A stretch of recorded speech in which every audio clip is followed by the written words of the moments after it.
universitas, ulama-ulama NU memutuskan bahwa kami menginginkan berdirinya negara Darussalam, negara damai, negara yang mengakomodir semua komponen bangsa ini tanpa membeda-bedakan agamanya, sukunya, bahasanya, budayanya, dan seterusnya. Oke, jadi pegangannya itu adalah Darussalamnya ya? Itu tahun 35, 10 tahun sebelum merdeka. Ya. Baiklah, itu kalau mau kembali ke sejarah ya Mas Agil. Kita dengarkan dulu penelpon yang sudah standby. Selamat malam. Assalamualaikum warahmatullahi wabarakatuh. Waalaikumsalam warahmatullahi wabarakatuh. Saya Adnan Rindang, Jakarta Timur. Iya Pak Adnan, silakan. Alhamdulillah saya dapat ikut berbincang-bincang. Masalahnya begini, kita ini dari tahun 55 zaman konstituante dulu bertengkar. 56. Hingga 56 ya Pak ya? Umat Islam itu tidak pernah kompak untuk syariat Islam. Sampai sekarang kita lihat di DPR, semua kayak mau berkelahi. Jalan satu-satunya menurut saya, kita referendum aja lah seluruh rakyat Indonesia. Bagaimana cara referendumnya? Kita kan mau pemilu tahun 2004. Nah, di dalam tanda gambar pemilu itu, nanti di bawahnya atau di mana ada pilihan referendum apakah syariat Islam atau tidak. Ya. Dengan jalan langsung pemilihan umum, kita ketahuan apa juga rakyat Indonesia, umat Islam menghendaki syariat Islam dilaksanakan di Indonesia. Baiklah. Aja. Jadi Assalamualaikum warahmatullahi wabarakatuh. Waalaikumsalam warahmatullahi wabarakatuh Pak Adnan. Jadi konsensus nasional bisa dicapai melalui referendum. Bagaimana apakah 7 kata itu disetujui dimasukkan ke dalam konstitusi? Ya, bagaimana Anda melihatnya Pak Daud? Ada memang yang menarik bahwa pada tahun 2000 dahulu itu PPIM YN Jakarta itu melaksanakan sebuah jajak pendapat tentang syariat Islam, bagaimana kalau diterapkan. Lalu ternyata hasilnya apa? 61,4% setuju pelaksanaan syariat Islam. Itu dari voter semua ya? Betul. Dari pemilih yang 110 juta itu ya?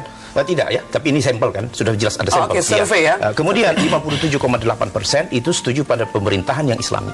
Jadi ini kan sebenarnya di tengah masyarakat yang begini kacau balau, kekuatan hukum tidak lagi mengikat, kemudian kondisi sosial yang sedemikian parah, maka mereka memang merasa bahwa solusi yang terbaik adalah syariat, supaya kejahatan ini bisa diredam. Kemudian orang-orang penjahat-penjahat yang berdasi itu memang betul-betul bisa diperlakukan secara hukum menurut ketentuan syariat. Ya, Anda optimis bahwa kemudian tingkat korupsi dapat ditekan, kemudian kejahatan dapat menurun ya apabila syariat itu dimasukkan. Yakin sekali, karena itu adalah konsekuensi dari penerapan syariat. Keimanan kita kepada Allah. Allah mengatakan sudah begitu, bahwa bila diterapkan syariat itu, maka masyarakat kita ini akan mendapatkan hal-hal yang memang positif bagi kehidupan. Baiklah, terutamanya mengenai penegakan hukumnya. Sebelum kita lebih lanjut, kita dengarkan pesan-pesan berikut ini. Dan pemirsa, jangan kemana-mana, kami segera kembali. Ya pemirsa, sudah sampai di segmen terakhir, dan tadi Pak Daud Rashid mengatakan bahwa mungkin saja apabila syariah Islam diberlakukan, maka itu akan menjadi solusi bagi problem betapa terpuruknya sistem hukum kita dan juga korupsi yang merajalela di mana-mana.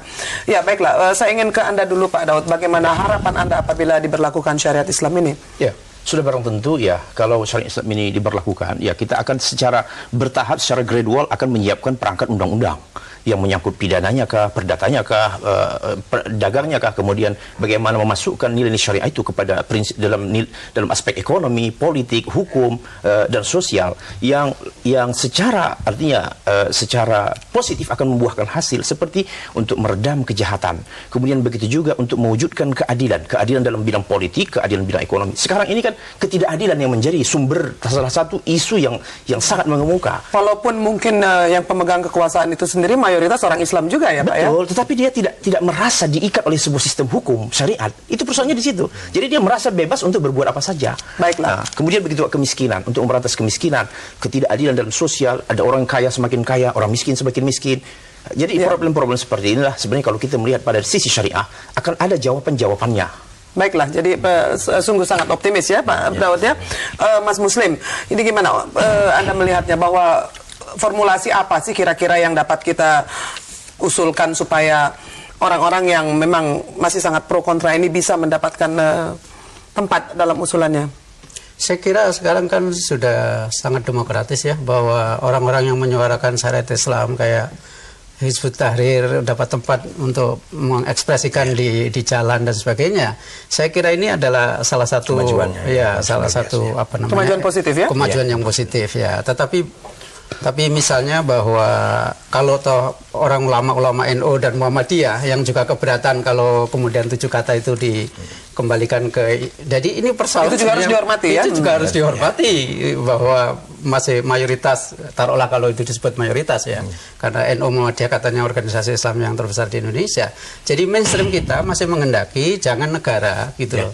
Misalnya turut campur akan mengatur, memberi kewajiban bahwa kepada istri dan anak saya yang perempuan misalnya, bahwa kau harus mesti pakai jilbab seperti ini dan kemudian diatur oleh negara. Jadi saya tidak ingin bahwa istri atau anak-anak saya yang perempuan itu kemudian pakai jilbab karena negara, karena paksa negara.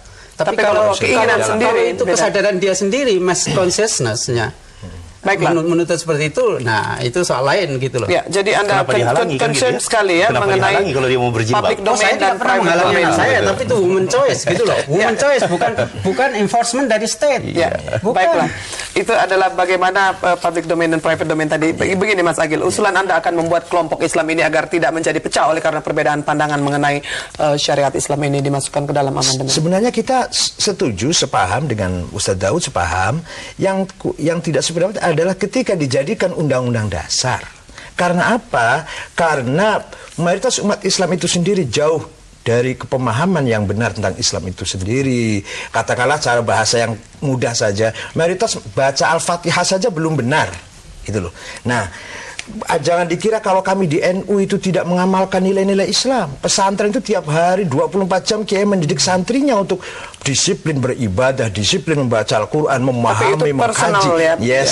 Tidak diformalkan. Jadi upayakan di kehidupan masyarakat, tapi dengan melakukan, memberi contoh yang baik dengan seorang tokoh ulama dakwah yang ada hadis begini, mangkana amruhu ma'rufan falyakun bima'ruf. Barang siapa yang mengajak kebaikan, hendaknya ajakannya itu pun dengan ajakan yang baik. Tapi bagaimana dengan ayat "Waman lam yahkum bima anzalallah fa ulaika humul kalau kafirun"? itu yang mengingkari, Ustaz. Kalau kita nggak mengingkari, hanya yang tidak menerapkan tidak menformalkan jadi undang-undang dasar meminta itu. negara. Nah, tidak meminta negara. Bahkan ada yang kita didukung waliyadin ya. Iya. Baiklah. Baiklah, terima kasih banyak. Benar itu. Ya, baiklah, terima kasih banyak dan memang ya tadi saya cuma mungkin bahkan ada lakum dinukum waliyadin dan mudah-mudahan bincang-bincang kita ini dapat memberikan inspirasi bagi yang menonton. Terima kasih banyak. Insya Allah kita bertemu lagi Bapak-bapak sekalian dan pemirsa. Demikianlah bincang-bincang kita malam ini dan sesungguhnya pro dan kontra itu adalah sangat biasa di dalam sistem atau iklim yang demokratis dan mudah-mudahan kita semua umat Islam maupun non-Muslim dapat memberikan tempat bagi semua pendapat yang ada dan tidak menjadi kontraproduktif. Saya Hermawan Tabarat mengucapkan terima kasih dan sampai jumpa.